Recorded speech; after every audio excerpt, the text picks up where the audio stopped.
नमस्ते बच्चों। हम पढ़ रहे थे हरिशंकर परसाई द्वारा रचित प्रेमचंद के फटे जूते निबंध। आइए पढ़ते हैं सर्वप्रथम लेखक हरिशंकर परसाई के बारे में कुछ विशेष।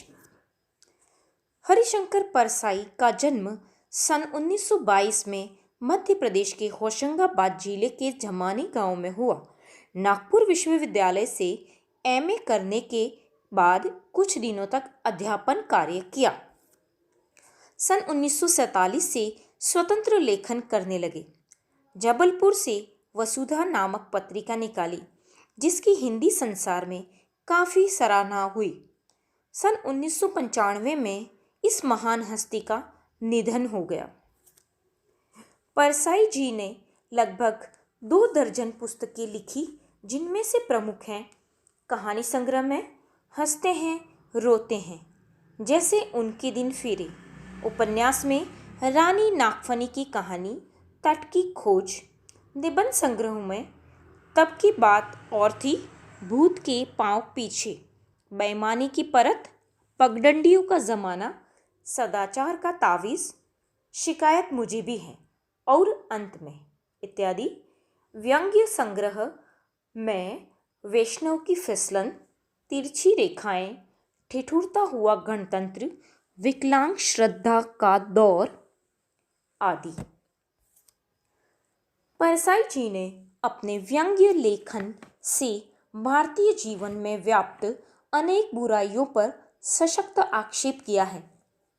उन्होंने सामाजिक, राजनीतिक और धार्मिक पाखंड को अपने व्यंग्य लेखन का विषय बनाया। कोरे हास्य से अलग उनका व्यंग्य आदर्शों का पक्षपोषक रहा है।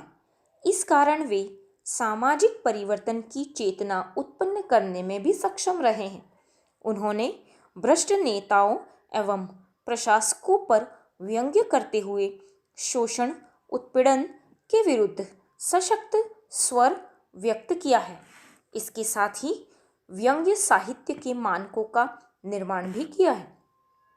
परसाई जी ने आम बोलचाल की सरल एवं सामान्य भाषा का प्रयोग किया है, परंतु वाक्य संरचना के अनूठेपन के कारण उनकी भाषा प्रखर अभिव्यक्ति से संपन्न है।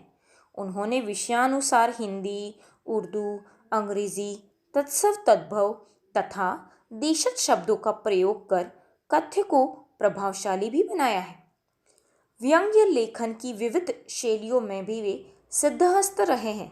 अपनी अनेक विशेषताओं के कारण वे व्यंग्य लेखकों में अग्रणी रहे हैं।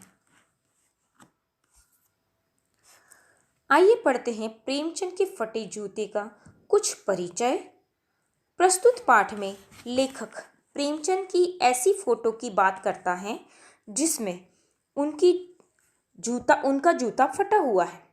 लेखक को हैरानी होती है कि समाज में लोग अपनी बदहवाली को छुपाने का प्रयास करते हैं। ऐसे में प्रेमचंद ऐसा नहीं करते हैं। उन्हें साहित्य में सम्राट की पदवी मिल चुकी है। प्रेमचंद के फटे जूते शीर्षक निबंध में परसाई जी ने प्रेमचंद के व्यक्तित्व की सादगी के साथ एक रचनाकार की अंतर्भेदी सामाजिक दृष्टि का विवेचन करते हुए आज की दिखावे की प्रवृत्ति एवं अवसरवादिता पर व्यंग्य किया है।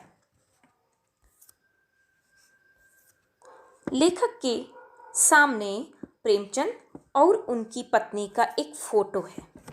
फोटो में धोती कुर्ता पहने हुए तथा सिर पर टोपी लगाए हुए हैं प्रेमचंद। उनके गालों की हड्डियां उभरी हुई तथा चेहरे पर घनी मूछें हैं। पांवों पर कैनवास के बेतरतीब बंद वाले जूते हैं। बाएं पैर का जूता फटा हुआ है। उनमें एक बड़ा छेद है जिसमें से अंगुली बाहर आई दिख रही है। लेखक के फटे जूते देखकर प्रेमचंद के फटे जूते देखकर लेखक को बहुत चिंता होती है कि वो कहते हैं कि जब फोटो खिंचवाते समय कि ऐसी पोशाक है तो वास्तविक जीवन में कैसी स्थिति रही होगी। लगता है कि उनमें पोशाकें बदलने का गुण नहीं रहा। वे जैसे थे वैसे ही फोटो में खींच गए। लेखक सोचता है कि साहित्य के इस पुरखे को अपने जूते फटे होने का जरा भी एहसास नहीं है। कोई लज्जा, कोई संकोच या कोई झेप नहीं है, क्योंकि चेहरे पर बड़ी बेपरवाही भरा विश्वास झलक रहा है।